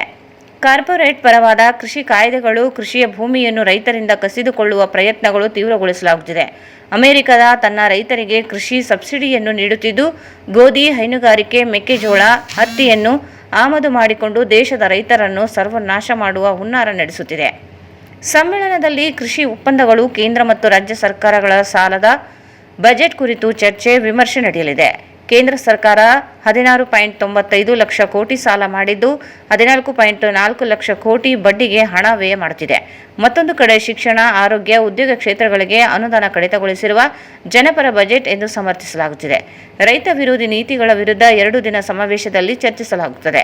ಸಮ್ಮೇಳನದಲ್ಲಿ ರಾಷ್ಟ್ರೀಯ ಮುಖಂಡರುಗಳಾದ ವಿಮಲಾ ತ್ರಿವೇದಿ, ರಂಗರಾವ್, ಸಿದ್ದನಗೌಡ ಪಾಟೀಲ್, ಎಸ್ ಮಾರೆಪ್ಪ ವಕೀಲ್, ರಾಘವೇಂದ್ರ ಕುಷ್ಟಗಿ ಸೇರಿದಂತೆ ಎಡ, ದಲಿತ, ರೈತ ಪರವಾದ ಮುಖಂಡರುಗಳು ಭಾಗವಹಿಸಲಿದ್ದಾರೆ ಎಂದರು. ಕರ್ನಾಟಕ ರೈತ ಸಂಘಟನೆ ಮತ್ತು ಸಮ್ಮೇಳನ ಸ್ವಾಗತ ಸಮಿತಿ ಜಂಟಿ ಪತ್ರಿಕಾಗೋಷ್ಠಿ ಈಗಾಗಲೇ ಕುಮಾರ್ ಬೇರೆಯವರು ಹೇಳಿದ ಪ್ರಕಾರ ಸ್ವಾಗತ ಸಮಿತಿ ರಚನೆ ಮಾಡಲಾಗಿದೆ. ಅದರ ಅಧ್ಯಕ್ಷರು ರಾಜಾ ಹಸನಯ್ಯ ಇದ್ದಾರೆ, ಅವರು ಇದ್ದಾರೆ. ಸಮ್ಮೇಳನದ ಪೂರ್ವದಲ್ಲಿ ಸ್ವಾಗತ ಸಮಿತಿ ಯಾಕೆ ನಾವು ರಚನೆ ಮಾಡ್ಕೊಂಡ್ರೆ ಸ್ಥಳೀಯ ಸಮಸ್ಯೆ ಮತ್ತು ಇಡೀ ರಾಜ್ಯದ ಸಮಸ್ಯೆಗೆ ಸಂಬಂಧಪಟ್ಟಂಗ 2 ದಿನದ ಈ ಸಮ್ಮೇಳನದಲ್ಲಿ ಚರ್ಚೆ ಆಗಬೇಕು. ಆ ಚರ್ಚೆಯಲ್ಲಿ ಸ್ವಾಗತ ಸಮಿತಿಯ ಸಲಹೆ ಮತ್ತು ಅದರ ಒಂದು ಪಾತ್ರಗಳು ಬಹಳ ಮುಖ್ಯವಾಗಿರ್ತದೆ. ಹಾಗಾಗಿ ಸ್ವಾಗತ ಸಮಿತಿಯನ್ನು ಪ್ರತಿಯೊಂದು ಸಮ್ಮೇಳನದಲ್ಲಿ ಎಲ್ಲರೂ ಕೂಡ ಮಾಡ್ತಾ ಇದ್ದಾರೆ. ಸ್ನೇಹಿತರೆ ಮತ್ತು ನಮ್ಮ ಕೆಲವರು ಹಿರಿಯರು ಇರ್ಬೋದು. 8ನೇ ರಾಜ್ಯ ಸಮ್ಮೇಳನ, ಕರ್ನಾಟಕ ರೈತ ಸಂಘ 8ನೇ ರಾಜ್ಯ ಸಮ್ಮೇಳನ ಮಾರ್ಚ್ 30-31 ರಾಯಚೂರು ನಗರದಲ್ಲಿ ನಡೀತಾ ಇದೆ. ಆ ಒಂದು ಸಮ್ಮೇಳನದಲ್ಲಿ ರಾಷ್ಟ್ರೀಯ ಮುಖಂಡರಾದಂತಹ ವಿಮಲ್ ತ್ರಿವೇದಿ ಅವರು ಭಾಗವಹಿಸ್ತಾರೆ ಮತ್ತು ಇನ್ನೊಬ್ಬ ಮುಖಂಡರಾಗಿರ್ತಕ್ಕಂಥ ರಂಗರಾವ್ ಅವರು ಭಾಗವಹಿಸ್ತಾರೆ ಮತ್ತು CPIನ ಮತ್ತು ಅದರ ಒಂದು ರೈತ ಸಂಘಟನೆಯ ರಾಜ್ಯಾಧ್ಯಕ್ಷರಾಗಿರ್ತಕ್ಕಂಥ ಸಿದ್ದನಗೌಡ ಪಾಟೀಲ್ ಭಾಗವಹಿಸ್ತಾರೆ, ರಾಘವೇಂದ್ರ ಕುಷ್ಟಗಿ ಅವರು ಭಾಗವಹಿಸ್ತಾರೆ, ಇಲ್ಲಿರ್ತಕ್ಕಂಥ ಎಸ್ ಮಾರಪ್ಪ ಅವರು. ಸ್ಥಳೀಯವಾಗಿ ಇನ್ನೂ ಈ ಎಡಪಂಥೀಯ ಸಂಘಟನೆಗಳು ಮತ್ತು ದಲಿತ ಪರ ಸಂಘಟನೆಗಳು, ರಾಜ್ಯ ರೈತ ಸಂಘದ ಸಂಘಟನೆಗಳು ಎಲ್ಲ ಮುಖಂಡರು ಆ 2 ದಿನ ಭಾಗವಹಿಸ್ತಾರೆ. ಸ್ವಾಗತ ಸಮಿತಿ ಭಾಗವಹಿಸ್ತಾರೆ. ಸ್ನೇಹಿತರೆ, ಸಮ್ಮೇಳನದಲ್ಲಿ ಬಹುಮುಖ್ಯ ವಿಷಯಗಳು ಚರ್ಚೆ ಮಾಡಲಾಗ್ತದೆ. ಅದರಲ್ಲಿ ಮುಖ್ಯವಾಗಿ ಏನು ಇತ್ತೀಚೆಗೆ ಅಮೆರಿಕ ಮತ್ತು ಭಾರತದ ಒಂದು ಕೃಷಿ ಒಪ್ಪಂದ ಏನಾಯಿತು, ಆ ಒಪ್ಪಂದಕ್ಕೆ ಸಂಬಂಧಪಟ್ಟಾಗ ಭಾಳ ಚರ್ಚೆ ನಡೀತದೆ. ಯಾಕಂದರೆ ಆ ಒಪ್ಪಂದದ ಕುರಿತು ವ್ಯಾಪಕವಾದಂತಹ ಚರ್ಚೆ ನಡೀಲಿಲ್ಲ ಮತ್ತು ಅದರ ಒಂದು ಗುಪ್ತತೆ ಕೂಡ ಸರ್ಕಾರ, ಕೇಂದ್ರ ಸರ್ಕಾರ ಇರ್ಬೋದು ಮತ್ತು ಅಮೆರಿಕದ ಮೀಡಿಯಾಗಳು ಕೂಡ ಇರೋದು ಅದು ಮೇಂಟೈನ್ ಮಾಡ್ತಾರೆ. ಏನಂದರೆ ಭಾರತದ ಕೃಷಿ ಉತ್ಪನ್ನಗಳು ನಾವು ಅಮೆರಿಕೆಗೆ ರಫ್ತು ಮಾಡಿದರೆ ನಾವು 15% ಟ್ಯಾಕ್ಸ್ ಕಟ್ಟಬೇಕು. ಅಲ್ಲಿನ ಕೃಷಿ ಉತ್ಪನ್ನಗಳು ಭಾರತ ದೇಶಕ್ಕೆ ಬಂದರೆ 0 ಟ್ಯಾಕ್ಸ್. 14ರಿಂದ ಇನ್ನೂ ಉಗ್ರ ಸ್ವರೂಪ ತಾಳಿದೆ ಇಡೀ ಕೃಷಿ ಕ್ಷೇತ್ರವನ್ನು ಕಾರ್ಪೊರೇಟ್ ಕಂಪನಿಗಳು ರೂಪಿಸೋದಕ್ಕೆ. ಹಾಗಾಗಿ ಇಲ್ಲಿನ ಕೃಷಿ ಕ್ಷೇತ್ರ ಸಂಪೂರ್ಣ ದಿವಾಳಿ ಆಗ್ತದ ಮತ್ತು ಇಲ್ಲಿನ ಭೂಮಿ ಕೂಡ ರೈತರ ಭೂಮಿ, ರೈತರ ಕೈಲಿದ್ದಂತಹ ಕೃಷಿ ಏನಿದೆ ಅದು ಕಾರ್ಪೊರೇಟ್ ಕಂಪನಿ ಕೈಲಿ ಹೋಗ್ತದ. ಮತ್ತು ಅಮೆರಿಕದ ಒಪ್ಪಂದದಿಂದ ಬಹಳಷ್ಟು ಇಲ್ಲಿ ಮೆಕ್ಕೆಜೋಳ ನಾವು ಇನ್ನು ಮುಂದೆ ಬೆಳೆಯೋಕ್ಕಾಗಲ್ಲ, ಹತ್ತಿ ಕೂಡ ಬೆಳೆಯೋಕ್ಕಾಗಲ್ಲ ಅಂತ ಒಂದು ಪರಿಸ್ಥಿತಿ ನಿರ್ಮಾಣ ಆಗುತ್ತಾ. ಹಾಗಾಗಿ ಆ ಒಂದು ವಿಷಯ 2 ದಿನ ಚರ್ಚೆ ಆಗ್ತದ. ಜೊತೆಗೆ ಈ ದೇಶದಲ್ಲಿ ಏನು ಆರ್ಥಿಕತೆಗೆ ಸಂಬಂಧಪಟ್ಟಾಗ ಏನು ಸಮಸ್ಯೆಗಳಿದಾವ, ಯಾಕೆ ಇವತ್ತು ಆರ್ಥಿಕ ಮುಗ್ಗಟ್ಟು ಉಂಟಾಗ್ತಾ ಇದೆ, ಈ ಸಲದ ಬಜೆಟ್ ಏನು ಬಜೆಟಿನ ಒಂದು ಸಂದರ್ಭದಲ್ಲಿ 14 ಲಕ್ಷ ಕೋಟಿ ಸಾಲ ಮಾಡ್ತಾ ಇದ್ದಾರೆ ಮತ್ತು 14 ಲಕ್ಷ ಕೋಟಿ ಬಡ್ಡಿ ಕಟ್ತಾ ಇದ್ದಾರೆ. ಮತ್ತು 2014ರಿಂದ 2026 ಈ ಒಂದು ಅವಧಿಯಲ್ಲಿ 2014ರಲ್ಲಿ 53 ಲಕ್ಷ ಕೋಟಿ ಸಾಲ ಇತ್ತು, ಇವತ್ತು 205 ಲಕ್ಷ ಕೋಟಿ ಸಾಲ ಆಗಿದೆ. ಇದು ನಮ್ಮ ಮುಂದಿರ್ತಕ್ಕಂಥ ಒಂದು ಅಭಿವೃದ್ಧಿ. ಇದರ ಜೊತೆಗೆ ಕೂಡ ರಾಜ್ಯ ಸರ್ಕಾರ ಕೂಡ ಸಾಲ 1-1.5 ಲಕ್ಷ ಕೋಟಿ ಸಾಲ ಮಾಡಿ ಇಲ್ಲಿನ ಬಜೆಟ್ನ ಒಂದು ಕೊರತೆಯನ್ನು ತುಂಬಿಸ್ತಕ್ಕಂಥ ನಡೆದಿದೆ. ಹೆಚ್ಚು ಕಡಿಮೆ ಇಡೀ ದೇಶ ಮತ್ತು ರಾಜ್ಯ ಸಾಲದಲ್ಲಿ ಮುಳುಗಿದೆ. ಅದರಲ್ಲೇ ಕೃಷಿ ಮಾತ್ರ ದೊಡ್ಡ ಒಂದು ಆತಂಕ ಎದುರಿಸ್ತಾ ಇದೆ. ಹಾಗಾಗಿ ಕೃಷಿಗೆ ಸಂಬಂಧಪಟ್ಟ ದೊಡ್ಡ ಮಟ್ಟದ ಹೋರಾಟಗಳನ್ನು ನಾವು ಮುಂದಿನ ದಿನಗಳಲ್ಲಿ ನಡೆಸಬೇಕಾಗ್ತದ. ಮತ್ತು ಜೊತೆಗೆ ಸ್ಥಳೀಯವಾಗಿ ನಾವು ಬಂದಾಗ ಇಲ್ಲಿ ತುಂಗಭದ್ರಾ ಜಲಾಶಯ ಏನಿದೆಯಲ್ಲ ಅದು ವಿಷಕಾರಿ ಆಗ್ತಾ ಇದೆ. ಆ ಒಂದು ಜಲಾಶಯ ಸುತ್ತಮುತ್ತಿರ್ತಕ್ಕಂಥ ಕಾರ್ಖಾನೆಗಳು ವಿಷ ತ್ಯಾಜ್ಯವನ್ನು ನೇರವಾಗಿ ತುಂಗಭದ್ರಾ ಜಲಾಶಯಕ್ಕೆ ಮತ್ತು ಅಲ್ಲಿ ಡ್ಯಾಮಿಗೆ ಬಿಡುವುದರಿಂದ ಆ ನೀರು ಕುಡಿಯೋದಕ್ಕೆ ಯೋಗ್ಯ ಇಲ್ಲ ಅಂತ ಹೇಳ್ಬಿಟ್ಟು ಈಗಾಗಲೇ ಪರಿಸರ ಮಾಲಿನ್ಯ ನಿಯಂತ್ರಣ ಮಂಡಳಿ ಕೂಡ ಸರ್ಟಿಫೈ ಮಾಡಿದೆ ಈಗಾಗಲೇ. ಹಾಗಾಗಿ ತುಂಗಭದ್ರಾ ಉಳಿಸ್ಬೇಕು ಮತ್ತು ಆ ಭಾಗದಲ್ಲಿ ಹಳ್ಳಿಗಳನ್ನು ಉಳಿಸ್ಬೇಕಂತಕ್ಕಂಥ ದೃಷ್ಟಿಯಿಂದ ಕೊಪ್ಪಳ ಭಾಗದಲ್ಲಿ ಕೊಪ್ಪಳ ಜಿಲ್ಲಾ ಬಚಾವ್ ಆಂದೋಲನ ಸಮಿತಿ ಮತ್ತು ಪರಿಸರ ರಕ್ಷಣಾ ವೇದಿಕೆ ಜಂಟಿ ಕ್ರಿಯೆ ನೇತೃತ್ವದಲ್ಲಿ ಕಳೆದ 135 ದಿನದ ನಿರಂತರವಾಗಿ ಹೋರಾಟ ನಡೆದಿದೆ. ನಮ್ಮ ರೈತ ಸಂಘಟನೆ ಕೂಡ ಅದರಲ್ಲಿ ಪ್ರಮುಖ ಪಾತ್ರ ವಹಿಸ್ತಾ ಇದೆ. ಹಾಗಾಗಿ ಇವತ್ತು ಅಲ್ಲಿ ಸುಮಾರು 23-24 ದೊಡ್ಡ ಫ್ಯಾಕ್ಟರಿಗಳು, ಸಣ್ಣ ಸಣ್ಣ ಫ್ಯಾಕ್ಟರಿಗಳು ಒಂದು 100-150 ಈಗ ಬರತಕ್ಕಂಥ ಬಳ್ಳೋಟ. ಸಮ್ಮೇಳನದ ಸ್ವಾಗತ ಸಮಿತಿ ಸದಸ್ಯ ಎಂಆರ್ ಭೇರಿ ಮಾತನಾಡಿ, ಸಮ್ಮೇಳನ ಯಶಸ್ವಿಗೆ ಸ್ವಾಗತ ಸಮಿತಿ ರಚಿಸಲಾಗಿದೆ. 2 ದಿನಗಳ ಸಮ್ಮೇಳನದಲ್ಲಿ ರಾಯಚೂರಿನಲ್ಲಿ ಏಮ್ಸ್ ಸ್ಥಾಪನೆ, ತುಂಗಭದ್ರಾ ಎಡದಂಡೆ ನಾರಾಯಣಪುರ ಬಲದಂಡೆ ಕಾಲುವೆಗಳ ಕೊನೆ ಭಾಗಕ್ಕೆ ನೀರು ತಲುಪಿಸುವುದು ಸೇರಿದಂತೆ ಸ್ಥಳೀಯ ಸಮಸ್ಯೆಗಳ ವಿರುದ್ಧ ಹೋರಾಟ ನಡೆಸಲು ನಿರ್ಣಯಿಸಲಾಗುತ್ತದೆ ಎಂದರು. ನಿರ್ವಹಿಸಬೇಕು ಸಮ್ಮೇಳನಗಳು. ಜಿಲ್ಲೆಯ ಜ್ವಲಂತ ಸಮಸ್ಯೆಗಳು ಆ ಸಮ್ಮೇಳನದ ನಿರ್ಣಯಗಳಾಗಿ ಬರಬೇಕು ಅನ್ನೋ ಕಾರಣಕ್ಕಾಗಿ ಎಲ್ಲ ರಾಜ್ಯ ಚಳವಳಿಗಳನ್ನು ಇದರಲ್ಲಿ ಭಾಗವಹಿಸಿಕೊಂಡು ಒಂದು ಸ್ವಾಗತ ಸಮಿತಿಯನ್ನು ರಚನೆ ಮಾಡಿದ್ವಿ. ನಮ್ಮ ಈ ಸ್ವಾಗತ ಸಮಿತಿಯಿಂದ ಇನ್ನೂ ಚರ್ಚೆ ಕೊನೆ ಆಗಿಲ್ಲ. ಕೊನೆ ಹಂತದಲ್ಲಿ ನಿರ್ಣಯಗಳೇನಂತ ಗಮನಿಸುವ ನಾವು ಈಗ ಸುಮಾರು 1403-4ನೇ ದಿನಕ್ಕೆ ಇವತ್ತು ಏಮ್ಸ್ ಹೋರಾಟ ಆರಂಭಿಸಿದೆ. ಆ ಸಮ್ಮೇಳನದ ನಿರ್ಣಯಗಳಲ್ಲಿ ಜಿಲ್ಲೆಗೆ ಏಮ್ಸ್ ಘೋಷಣೆ ಆಗಬೇಕನ್ನೋದು ಒಂದು ನಿರ್ಣಯ ಇರುತ್ತೆ ಅದರಲ್ಲಿ. ಹಾಗೆ ಜಿಲ್ಲೆಯ ಸಮಸ್ಯೆಗಳು ಇನ್ನೂ ಏನು ಜಲಪಾತ್ರಗಳನ್ನು ವಿಷಮಗೊಳಿಸ್ತಕ್ಕಂಥ ಕಾರ್ಖಾನೆಗಳಿದ್ದಾವ ಅವುಗಳ ಮೇಲೆ ಸ್ಟಡಿ ಆಗಬೇಕು ಮತ್ತು ಆ ಕಾರ್ಖಾನೆಗಳನ್ನು ಏನು ತ್ಯಾಜ್ಯ ಏನು ಶುದ್ಧೀಕರಿಸಿ ನದಿಗೆ ಬಿಡ್ತಕ್ಕಂಥ ವ್ಯವಸ್ಥೆ ಮಾಡಬೇಕನ್ನೋದಕ್ಕೆ ಒತ್ತಾಯಗಳಿರ್ತದೆ. ಹಾಗೆ ರಾಜ್ಯದಲ್ಲಿ ಏನು ಸಾರ್ವಜನಿಕ ಶಿಕ್ಷಣದ ಮೇಲೆ ಅಗಾಧವಾದಂಥ ಪ್ರಹಾರ ನಡೆದಿದೆ.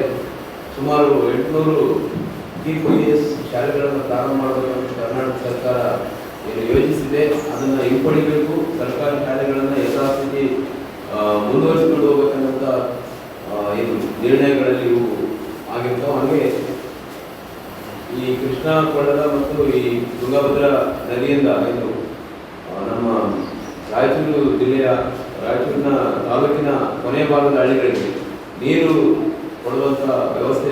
ರೈತ ಸಂಘದ ಜಿಲ್ಲಾ ಅಧ್ಯಕ್ಷ ಅಶೋಕ್ ನಿಲೋಗಲ್ ಮಾತನಾಡಿ, ರಾಜ್ಯ ಸರ್ಕಾರ ಸಾಗುವಳಿ ಮಾಡುವ ರೈತರ ಭೂ ಮಂಜೂರಾತಿ ಅರ್ಜಿಗಳನ್ನು ತಿರಸ್ಕರಿಸುತ್ತಿದೆ. ಅರಣ್ಯ ಭೂಮಿ ಸಾಗುವಳಿದಾರರ ಮೇಲೆ ನಿರಂತರ ದೌರ್ಜನ್ಯ ನಡೆಸಲಾಗುತ್ತಿದೆ. ರೈತರಿಗೆ ನ್ಯಾಯ ಒದಗಿಸಲು ನಿರಂತರ ಹೋರಾಟ ರೂಪಿಸಲಾಗುತ್ತದೆ ಎಂದರು.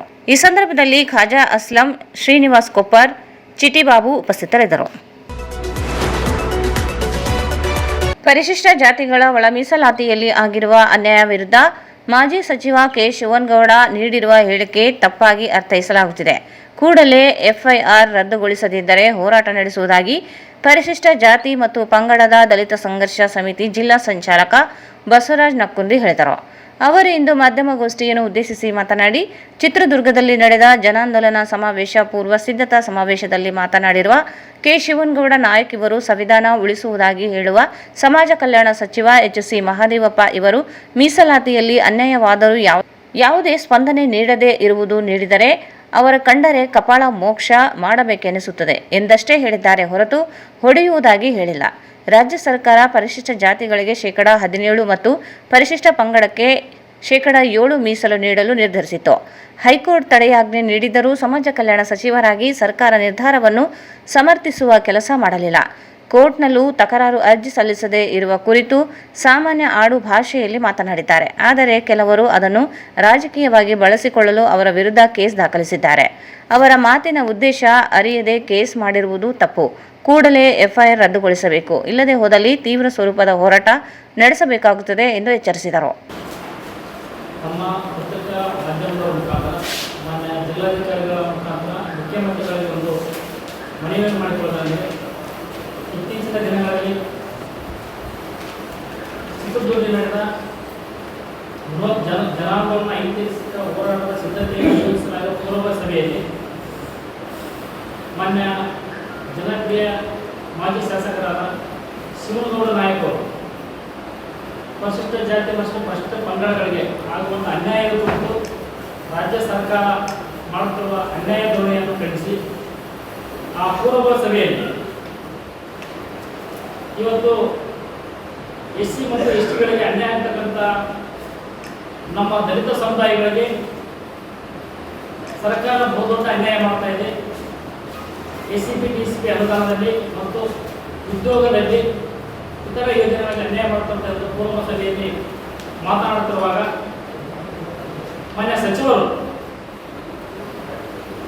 ಈ ಒಂದು ಸಮಾಜ ಕಲ್ಯಾಣ ಸಚಿವರಾದ SC ಮಾದೇವಪ್ಪನವರು ಸಚಿವ ಸಂಪುಟದಲ್ಲಿರ್ತಕ್ಕಂಥ ದಲಿತ ಸಮುದಾಯದ ಸಚಿವರಿಗೆ ಮತ್ತು ದಲಿತರಿಗೆ ಮತ್ತು SC ST ಜನರಿಗೆ ನ್ಯಾಯ ಕೊಡಿಸುತ್ತಿದ್ದಾರೆ. ಸಚಿವ ಸಂಪುಟದಲ್ಲಿರ್ತಕ್ಕಂಥ ಸಚಿವರಿಗೆ ಸ್ವಲ್ಪ ದಲಿತರ ಬಗ್ಗೆ ಕಾಳಜಿ ಇದೆಯಾ, ದಲಿತರ ಬಗ್ಗೆ ನ್ಯಾಯ ಕೊಡಿಸುವ ಕಾಳಜಿ ಇದೆಯಾ ಅಂತ ಅನ್ನುವ ರೀತಿಯಲ್ಲಿ ಮಾತನಾಡುತ್ತಾ ನಾನೇನಾದರೂ ಎದುರುಗಡೆ ಬಂದರೆ ಕಪ್ಪಳಕ್ಕೆ ಹೊಡಿಬೇಕು ಅನಿಸುತ್ತದೆ ಅಂತ ಹೇಳಿರ್ತಾರೆ. ಬಟ್ ಎಲ್ಲಿ ಹೊಡಿಬೇಕಂತ ಹೇಳಿಲ್ಲ. ಅದು ನಮ್ಮ ರಾಯಚೂರು ಜಿಲ್ಲೆ ಆಡು ಭಾಷೆಯಲ್ಲಿ ಆಗಿರ್ತಕ್ಕಂಥ ಸಾಮಾನ್ಯವಾದ. ಹಾಗಾಗಿ ಆ ಮಾತನ್ನು ಆಡಿರ್ತಕ್ಕಂಥ ಸಚಿವ ಶಿವನಗೌಡ ನಾಯಕ್ ಅವರು ಅವರ ತಮ್ಮ ಸ್ವಂತ ಉದ್ದೇಶದಿಂದ ಏನಲ್ಲ, ದಲಿತರು ಮತ್ತು SC STಗಳು ಆಗ್ತಕ್ಕಂಥ ಅನ್ಯಾಯದ ಆಕ್ರೋಶ ಮತ್ತು ಅವರ ಮನದ ಮಾತುಗಳನ್ನು ಹೊರಗಾಕಿದ್ದಾರೆ ಹೊರತು ಯಾವುದೇ ಉದ್ದೇಶದಿಂದ ಅವರು ಸಚಿವರಿಗೆ ನೋವುಂಟು ಮಾಡಬೇಕು, ಸಚಿವರಿಗೆ ನೋವುಂಟು ಮಾಡಿ ಅವ್ರನ್ನ ತೆರಳಬೇಕನ್ನೋದು ಯಾವುದೇ ಉದ್ದೇಶ ಮಾತಾಡಿಲ್ಲ. ಈ ಒಂದು ಸಂದರ್ಭದಲ್ಲಿ SC ಮಾದೇವಪ್ಪ ಅವರು ಇವತ್ತು ದಲಿತ ಸಚಿವರಾಗಿ ಎಲ್ಲ ಇಲಾಖೆಯಲ್ಲಿ ಇರ್ತಕ್ಕಂಥ ಸಮಾಜ ಕಲ್ಯಾಣ ಇಲಾಖೆ ಇರ್ತಕ್ಕಂಥ ಅನುದಾನದಲ್ಲಿ ಬಂತು ಮತ್ತು ಸಚಿವ ಸಂಪುಟದಲ್ಲಿ ಏನು ದಲಿತರ ಬಗ್ಗೆ ನಿರ್ಣಯಗಳು ತಗೊಂಡು ಬಹುದೊಡ್ಡ ಹುದ್ದೆಯನ್ನು ನಿಭಾಯಿಸ್ತಾ ಇದ್ದಾರೆ. ಆ ನಿಭಾಯಿಸಿದಂಥ ಸಂದರ್ಭದಲ್ಲಿ ಯಾಕೆ ಇವರು ದಲಿತರಿಗೆ ಅನ್ಯಾಯ ಮಾಡ್ತಿದ್ದಾರೆ? ಮತ್ತೆ ದಲಿತ ಸಚಿವರನ್ನ ನ್ಯಾಯ ಕೇಳಲ್ಲ, ಮತ್ತೆ ಇನ್ನೊಬ್ಬ ಸಚಿವರನ್ನ ನ್ಯಾಯ ಕೇಳಿ ಯಾರು ನ್ಯಾಯ ಕೊಡಿಸ್ತಾರೆ? ಹಾಗಾಗಿ ದಲಿತ ಸಚಿವರನ್ನ ನಮ್ಗೆ ಅನ್ಯಾಯ ಆಗ್ತದೆ. ಹಾಗಾಗಿ ನಾವು ಈ ಒಂದು ಮಾತನ್ನು ಹೇಳಿರ್ತಕ್ಕಂಥ ಮಾಜಿ ಸಚಿವ ಶಿವನಗೌಡ ನಾಯಕ್ ಅವರು ಯಾವ ಉದ್ದೇಶದಿಂದಲ್ಲ, ಅವ್ರು ಇಟ್ಟಿರ್ತಕ್ಕಂಥ ಸಮಾಜದ ಮೇಲೆ ಪ್ರೀತಿ ವಿಶ್ವಾಸದಿಂದ ಸಮಾಜಕ್ಕೆ ನೋವಾಗ್ತದಲ್ಲ, ನನ್ನ ಸಮಾಜಕ್ಕೆ ನೋವಾಗ್ತದಲ್ಲ, ಒಬ್ಬ ದಲಿತ ಸಚಿವರಿಂದ ನಮ್ಮ ಸಮಾಜಕ್ಕೆ ನೋವಾಗ್ತದಂತ ಆ ಒಂದು ಉದ್ದೇಶದಿಂದ ಮಾತಾಡ್ತಾರೆ. ಈ ಸಂದರ್ಭದಲ್ಲಿ ವೀರೇಶ್ ನಾಯಕ್ ಬೆಟ್ಟದೂರು, ತಾಯಣ್ಣ, ನವೀನ್, ಚಂದ್ರಶೇಖರ್ ನಾಯಕ್, ವೆಂಕಟೇಶ್, ಪರಶುರಾಮ್ ಬಾಗಲವಾಡ, ಅನಿಲ್ ಕುಮಾರ್ ಸೇರಿದಂತೆ ಅನೇಕರಿದ್ದರು. ಪಟ್ಟಣದ ಗಾಂಧಿ ಸರ್ಕಲ್ನಲ್ಲಿರುವ ಪವಿತ್ರ ರಾಯರ ರಂಗಮಂದಿರಕ್ಕೆ ಇಂದು ಮಂತ್ರಾಲಯ ಶ್ರೀ ರಾಘವೇಂದ್ರ ಸ್ವಾಮಿಗಳ ಮಠದ ದಿವಾನರು ಹಾಗೂ ಪ್ರಮುಖ ಗಣ್ಯರು ಭೇಟಿ ನೀಡಿ ರಾಯರಿಗೆ ವಿಶೇಷ ಪೂಜೆ ನೆರವೇರಿಸಿ ಆಶೀರ್ವಚನ ನೀಡಿದರು. ಮಂತ್ರಾಲಯ ಮಠದ ದಿವಾನರಾದ ಶ್ರೀ ಸುಧೀಂದ್ರ ಆಚಾರ್ಯರು, ಪೀಠಾಧಿಪತಿಗಳ ಪೂರ್ವಾಶ್ರಮದ ಕುಟುಂಬದವರು ಹಾಗೂ ಮಠದ ರೀಜನಲ್ ಆಫೀಸ್ನ ಮುಖ್ಯಸ್ಥರಾದ ಗೌತಮ್ ಆಚಾರ್ಯ ಇಂದು ಮಧ್ಯಾಹ್ನ ರಂಗಮಂದಿರಕ್ಕೆ ಆಗಮಿಸಿದಾಗ ಅವರನ್ನು ಸಾಂಪ್ರದಾಯಿಕವಾಗಿ ಮಂಗಳವಾದ್ಯಗಳೊಂದಿಗೆ ಭಕ್ತಿಪೂರ್ವಕವಾಗಿ ಬರಮಾಡಿಕೊಳ್ಳಲಾಯಿತು. ಈ ಸಂದರ್ಭದಲ್ಲಿ ಮಾತನಾಡಿದ ಮಂತ್ರಾಲಯದ ಪೀಠಾಧಿಪತಿಗಳಿಂದ ಉದ್ಘಾಟಿಸಲ್ಪಟ್ಟ ಹಾಗೂ ಮೂಲರಾಮನ ಪೂಜೆ ನಡೆದ ಈ ಪವಿತ್ರ ಜಾಗವು ಸಾಕ್ಷಾತ್ ಸರಸ್ವತಿ ನೆಲೆಸಿದ ಕ್ಷೇತ್ರ ಎಂದು ಮಂದಿರದ ಪವಿತ್ರತೆಯನ್ನು ಕೊಂಡಾಡಿದರು. ದಿವಾನರು ಹಾಗೂ ಗಣ್ಯರು ಶ್ರೀ ರಾಘವೇಂದ್ರ ಸ್ವಾಮಿಗಳಿಗೆ ಭಕ್ತಿಯಿಂದ ಮಂಗಳಾರತಿ ನೆರವೇರಿಸಿದರು. ಬಳಿಕ ಕಾರ್ಯಕ್ರಮದಲ್ಲಿ ಉಪಸ್ಥಿತರಿದ್ದ ಭಕ್ತಾದಿಗಳಿಗೆ ಮಂತ್ರಾಲಯದ ಪವಿತ್ರ ಪರಿಮಳ ಪ್ರಸಾದ ಹಾಗೂ ಮಂತ್ರಾಕ್ಷತೆ ನೀಡಿ ಆಶೀರ್ವದಿಸಿದರು. ರಂಗಮಂದಿರದ ಮುಖ್ಯಸ್ಥರಾದ MK ಪ್ರಕಾಶ್ ಭಾರದ್ವಾಜ್, ಶ್ರೀಮತಿ KR ಅನಿತಾ ಪ್ರಕಾಶ್, ಕುಂಚ ಕಲಾವಿದ ರವೀಂದ್ರ ಕೆಂಪೇಗೌಡ, ವೇದಿಕೆಯ ವ್ಯವಸ್ಥಾಪಕ ರಾಜ್ಯಾಧ್ಯಕ್ಷರು ಹಾಗೂ ಹಾಸನ ಜಿಲ್ಲಾ ಕನ್ನಡ ಸಾಹಿತ್ಯ ಪರಿಷತ್ತಿನ ಜಿಲ್ಲಾಧ್ಯಕ್ಷ ಸ್ಥಾನದ ಆಕಾಂಕ್ಷಿಗಳಾದ ಕಾಳೆಹಳ್ಳಿ ಆನಂದ್ ಕುಮಾರ್, ವಕೀಲರಾದ ಅಂಬರೀಶ್, ಹಿರಿಯ ಪತ್ರಕರ್ತರಾದ ಜಯರಾಮ್, ಅಧ್ಯಕ್ಷರಾದ ಶೆಟ್ಟಿಹಳ್ಳಿ ದಯಾನಂದ್, ನಿರ್ದೇಶಕರಾದ ಪಾಂಡುರಂಗ, ಯುವ ಪತ್ರಕರ್ತರಾದ IK ಮಂಜುನಾಥ್, ಸ್ವದೇಶಿ ಮಂಜುನಾಥ್, ಯೋಗೇಶ್, ರಾಣಿ, ಶ್ರುತಿ, ಗೌಡಗೆರೆ ರವಿ, MJ ಜಯಂತ್, ರಜಿತ್ ಮತ್ತು ಪಟ್ಟಣದ ಗಣ್ಯರು ಸೇರಿದಂತೆ ಇತರರು ಇದ್ದರು.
ಜಿಲ್ಲೆಯ ಸರ್ಕಾರಿ ಪ್ರಾಥಮಿಕ ಮತ್ತು ಪ್ರೌಢಶಾಲೆಗಳಲ್ಲಿ ಖಾಲಿ ಇರುವ ಶಿಕ್ಷಕರ ಹುದ್ದೆಗಳನ್ನು ಕೂಡಲೇ ಭರ್ತಿ ಮಾಡಬೇಕು ಹಾಗೂ ಕನ್ನಡ ಮಾಧ್ಯಮ ಶಾಲೆಗಳನ್ನು ಉಳಿಸಿ ಬೆಳೆಸಲು ಅಗತ್ಯ ಕ್ರಮ ಕೈಗೊಳ್ಳಬೇಕು ಎಂದು ಕನ್ನಡ ಸೇನೆ ಕರ್ನಾಟಕ ಜಿಲ್ಲಾ ಸಮಿತಿ ಮುಖಂಡರು ಜಿಲ್ಲಾಧಿಕಾರಿಗೆ ಮನವಿ ಸಲ್ಲಿಸಿದರು. ಜಿಲ್ಲೆಯಲ್ಲಿ ಸುಮಾರು 1454 ಸರ್ಕಾರಿ ಪ್ರಾಥಮಿಕ ಶಾಲೆಗಳು ಹಾಗೂ 239 ಸರ್ಕಾರಿ ಪ್ರೌಢಶಾಲೆಗಳು ಕಾರ್ಯನಿರ್ವಹಿಸುತ್ತಿದ್ದು, ಈ ಶಾಲೆಗಳು ಗ್ರಾಮೀಣ ಮತ್ತು ಬಡ ವಿದ್ಯಾರ್ಥಿಗಳಿಗೆ ಶಿಕ್ಷಣದ ಪ್ರಮುಖ ಕೇಂದ್ರಗಳಾಗಿವೆ. ಆದರೆ ಕಳೆದ ಕೆಲವು ವರ್ಷಗಳಲ್ಲಿ ಹಲವಾರು ಶಿಕ್ಷಕರು ವರ್ಗಾವಣೆಯಾಗಿ ಹೋಗಿದ್ದು, ಅವರ ಸ್ಥಾನಕ್ಕೆ ಹೊಸ ಶಿಕ್ಷಕರನ್ನು ನೇಮಕ ಮಾಡದೇ ಇರುವುದರಿಂದ ಪ್ರಸ್ತುತ ಸುಮಾರು 50% ಶಿಕ್ಷಕರ ಹುದ್ದೆಗಳು ಖಾಲಿ ಇರುವ ಪರಿಸ್ಥಿತಿ ಉಂಟಾಗಿದೆ.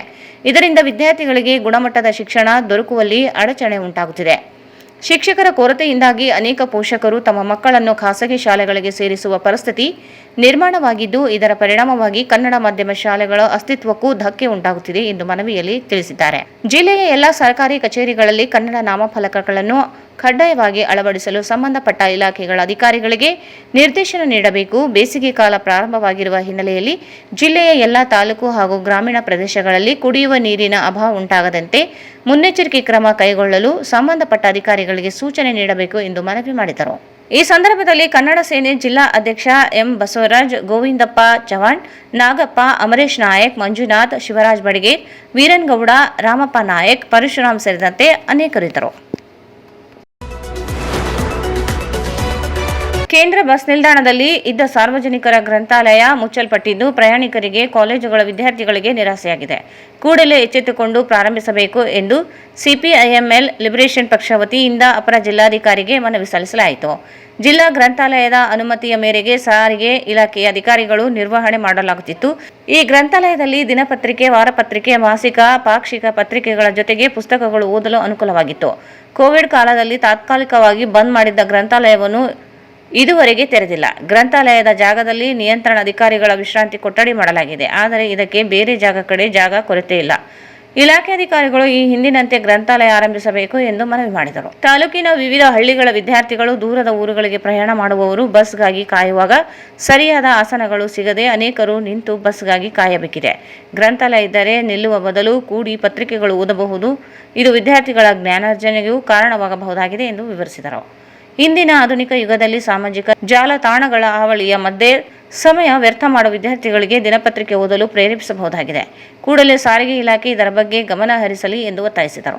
ಈ ಸಂದರ್ಭದಲ್ಲಿ ಪಕ್ಷದ ತಾಲೂಕು ಕಾರ್ಯದರ್ಶಿ ಅಜೀಜ್ ಜಾಗೀರ್ದಾರ್, ಮುಖಂಡರಾದ ಜಗದೀಶ್, ಭೀಮಣ್ಣ, ಗುರುಬಸವ, ಅಮರೇಶ್ ನಾಯಕ್ ಇದ್ದರು. ಸಿಂಧನೂರು ನಗರದ ಬಸ್ ನಿಲ್ದಾಣದಲ್ಲಿ ಮಹಿಳೆಯ ಮೇಲೆ ಬಸ್ ಚಕ್ರ ಹರಿದು ಸ್ಥಳದಲ್ಲಿ ಸಾವನ್ನಪ್ಪಿದ ಘಟನೆ ಸೋಮವಾರ ಮಧ್ಯಾಹ್ನ ನಡೆದಿದೆ.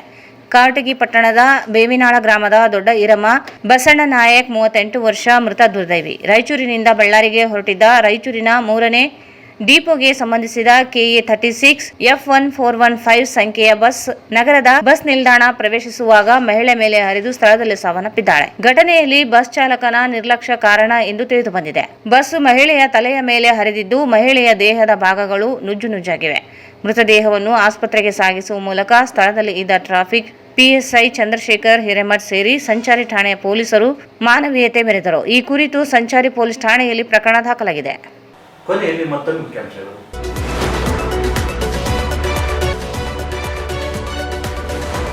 ಮಹಾನಗರ ಪಾಲಿಕೆ ಬಜೆಟ್ ಪೂರ್ವಭಾವಿ ಸಭೆ.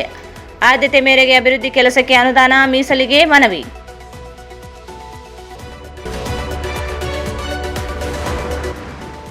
ಕಲಬೆರಕೆ ಸೇಂದಿ ಮಾರಾಟ 63 ಲೀಟರ್ ಜಪ್ತಿ, ಆರೋಪಿ ನ್ಯಾಯಾಂಗ ಬಂಧನ.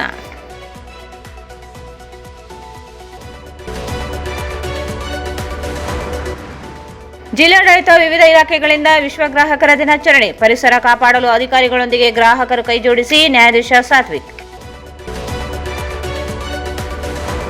ಮಾರ್ಚ್ 30 ಮತ್ತು 31ರಂದು ನಗರದಲ್ಲಿ ಕರ್ನಾಟಕ ರೈತ ಸಂಘದ 8ನೇ ರಾಜ್ಯ ಸಮ್ಮೇಳನ. ರೈತ ವಿರೋಧಿ ನೀತಿಗಳ ಕುರಿತು ಚರ್ಚೆ. DH ಪೂಜಾರ್. ಮಾಜಿ ಸಚಿವ ಕೆ ಶಿವನಗೌಡ ಹೇಳಿಕೆ ತಪ್ಪಾಗಿ ಅರ್ಥ. FIR ರದ್ದುಗೊಳಿಸದಿದ್ದರೆ ಹೋರಾಟ. ಬಸವರಾಜ್ ನಕುಂದಿ.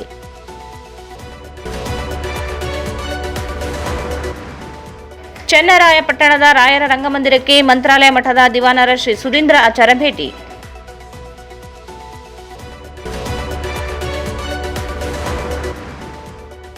ಶಿಕ್ಷಕರ ಹುದ್ದೆ ಭರ್ತಿ. ಕನ್ನಡ ನಾಮಫಲಕ ಕಡ್ಡಾಯ. ಒತ್ತಾಯಿಸಿ ಕನ್ನಡ ಸೇನೆಯಿಂದ ಡಿಸಿಗೆ ಮನವಿ.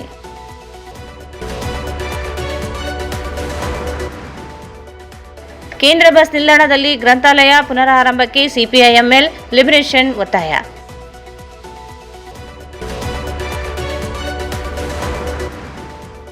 ಮತ್ತು ಸಿಂಧನೂರು ಬಸ್ ನಿಲ್ದಾಣದಲ್ಲಿ ಬಸ್ ಹರಿದು ಮಹಿಳೆಯ ದುರ್ಮರಣ.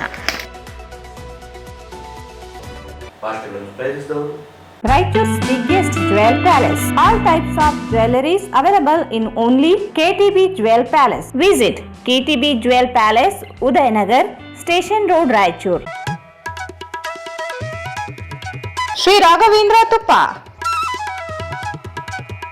Sri Raghavendra Ghee. ಸಂಪರ್ಕಿಸಿ Paramount Electricals, dealers in all kinds of electricals, goods, fans and LED products. Near Mahavir Chowk, ಲೋಹರ್ವಾಡಿ, MG road, Raichur. ಇಲ್ಲಿಗೆ ವಾರ್ತೆ ಮುಕ್ತಾಯಿತು. ಮುಂದಿನ ವಾರ್ತೆ ಮತ್ತೆ ಭೇಟಿಯಾಗೋಣ. ವಂದನೆಗಳು.